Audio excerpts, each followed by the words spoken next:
I'm Dave. This is Corner of the Wild. This is also for Rock Radio UK. The Heat Incorporated. Hello, sir. Hello, good afternoon. Sorry, I don't know your name. John. John, it was John, yes. I did see your set earlier, or Did some you of have it. fun? I had fun. I thought it was rather good as well. So, I'm glad it in that case it means I did my job. yeah. Please tell the viewers what the Heat Incorporated is, because It's rock and roll as the fun machine, so it's in the vein of the Rolling Stones, the Stooges, the Ramones, Nick Cave's general fucking output, the Doors, but with a fresh coat of paint for 2024. yeah, it's like gutsy, balls out, bluesy rock and roll. Basically. Yeah, it's about the songs, and it's about the melody. And Marco, our guitarist, always talks about sort of the beauty in the melody. And I always talk about making songs interesting, which we vehemently disagree about. But ultimately, it's about making sure that people have fun listening to it. Yeah, I mean, I certainly enjoyed the set. So, tell me more about yourself. So, when did it all start? Where did it all start? Well, I mean, it's none of our first fucking rodeo. Nico and I, the bassist, have been together for at least a decade, like 10, 11, coming up 12 years. Yeah. And we were in a project for a while that eventually kind of imploded, and we didn't speak to each other for about a year. And then we, my girlfriend at the time and his wife, managed to get us back to dinner together. Right. And we started playing together again, all originals. And it was kind of sort of like a garage blues grunge type affair. That was sort of a couple of years, and then I've still got that record. It's unreleased. At some point, someone will ask me for my solo shit, and I'll be like, I've already done it. Here's one I prepared earlier. Yeah, here's one I prepared earlier. But it kind of sort of ran its course, and I didn't.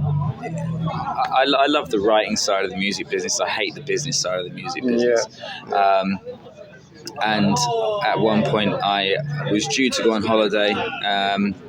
And had a massive argument and decided we weren't going on holiday, and so we ended up taking a film camera just on a walk on the daily for about 2 weeks from Whitechapel to Haggerston to what used to be Caffrey Studios. Yeah. And when I got there, I just knock on doors and say, would you like some photos? And one day I knocked on a door and Marco opened it, and that's about the size of it. Okay. And yeah, we've been together ever since. That was 2018, 19. That's quite a story, actually. It's probably quite unique in its own right. Everything's got a backstory. Yeah. And everything's kind of unique, even if it's the same as something else. Yeah. Fair point.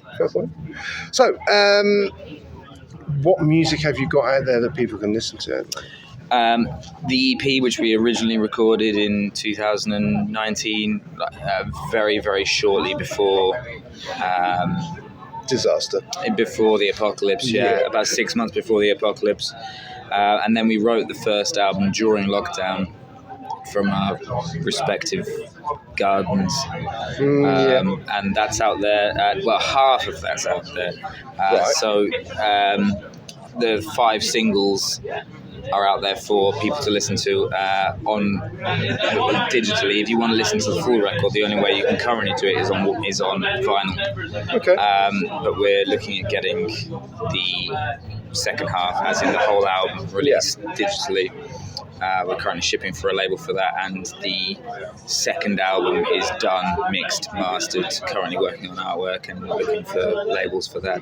So is that all in-house, the mixing, mastering, or have you sourced? I suppose so, yeah. We worked with the same producer for the EP for the first album and the second album, Michael Smith. Right. Just because he specialises in the most massive drum sound you've ever fucking heard. So his drum room in the studio is... Yeah, and particularly this second record, we recorded it at Woodworm Studios just outside of Banbury, and the drum sound's massive. Bass live in the room. We did overdubs on guitars. We did overdubs where we needed to on vocals, but the vocal track actually is some of it. Dead Pony Club, new track we played today. True Romance, which we played today, completely fucking live, like straight from the room. And that's a testament to the rest of the band as well, to Nick and Marco Maurizio, and to Michael Smith as a producer, that he managed to capture that like as he did. I'm going to take none of the credit because then I don't have to take any of the blame. That is a good take on things, I've got to say. So, what is current? What is relevant? What have you got a single out at the moment? Or is it just... Yeah. So I'm kind of we were letting David Pasick, manager extraordinaire, do his work. He's shipping album 2, the second half of album 1, and we have a cover of Suicide's Dream Baby Dream, which is yet to be released. So we're kind of sort of waiting. We're semi-sucking it and seeing what shapes up for the latter half of the year now. Yeah. We're booked for Planet Rock Festival in October or November. Yeah. Planet Rock? I think it's called Planet Rock. Yeah, I think so. Something yeah, like that. it's the opposition. It's So it's Planet Snore, so as far as I can see. But we're waiting and seeing sort of what shakes out of these negotiations with different companies. We'll pick up a couple of gigs between now and then. Yeah. We've got a couple of things that I would love to talk about. Nobody listens, honestly. You can tell me. Yeah, it's not. I am the master of discretion.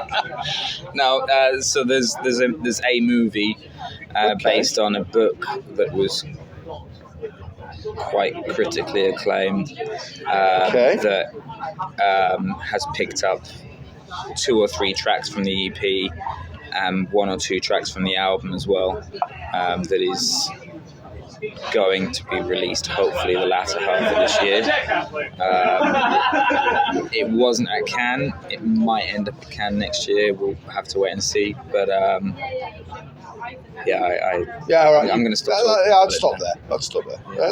That sounds very interesting indeed, because sometimes movie soundtracks can propel a band from being, say, a run-of-the-mill, what am I saying? Like a band, like a lot of the bands here today. I wouldn't describe any band here today as run-of-the-mill. Well, no. I'm struggle for words. Shall we say the bands of a standard today that are here playing at the festival? I think it takes a lot to be able to get up there, and a lot of bands playing here today, like ourselves. I mean, with this particular outfit, this is the first stage of this size that the 4 of us have played together, and I kind of almost forgotten what to do with the space. Yeah. And it took a minute, but once we got used to it, I think I felt more at home at Call of the Wild, Yeah. the Killmister stage, of all places, than I felt in a good long while. Yeah. It can be disheartening for a lot of bands, because they can see some of these, let's say, tribute bands or cover bands or whatever, selling out decent sized venues at stupid money tickets. Whatever helps you sleep at night. Yeah, and then bands with original music, like yourselves, like everybody else here, sometimes a gig can be so disheartening. Yeah, you're not wrong. I mean, but I'd love to say we were doing it for the money, because that would be really great. Yeah. But we're not. We're doing it because we believe in it, because somebody has to do it. Yeah, absolutely. It'd be a very dull life if we didn't have musicians such as yourself. God bless rock and roll. Yeah, absolutely. Right, so what's next? What is next in the immediate future for you guys? I'm just buried in artwork at the moment. Yeah. So my lounge floor looks like a scene from what's the movie about seven sins or something, where he ends up finding the head Seven in the circles. desert. Oh, Seven. Film Seven. Yeah, that's Literally it. called fucking Seven. It's called Seven. My, yeah. my lounge looks like that, like a crazy murder detective serial killer's board at the moment, and we're putting together artwork for album 2. There's a whole bunch of Kodachrome slides and Polaroids and vintage Playboys and just photography books and poetry books that I've dug out of second-hand bookstores, just strewn around the lounge. And yeah, we're busy sort of cutting stuff up and getting stuff ready to actually make something that you can hold in your cold dead hands. How much your thought? Where can people search you out? I mean, socials. I mean, and websites. I assume. At The Heat Inc. On Bandcamp. Same on YouTube. Same on Spotify. Same on Apple Music. The Heat Inc. With a full stop after the C in Inc., which is for Incorporated. Okay. Right, that's it. I assume you're selling merchandise for people. We have vinyl with us. Yeah. If you want to buy it, come see me. Okay. On that bombshell, The Heat Inc. Lovely Thank you to very meet you. much. Thank you so much for your time. And you.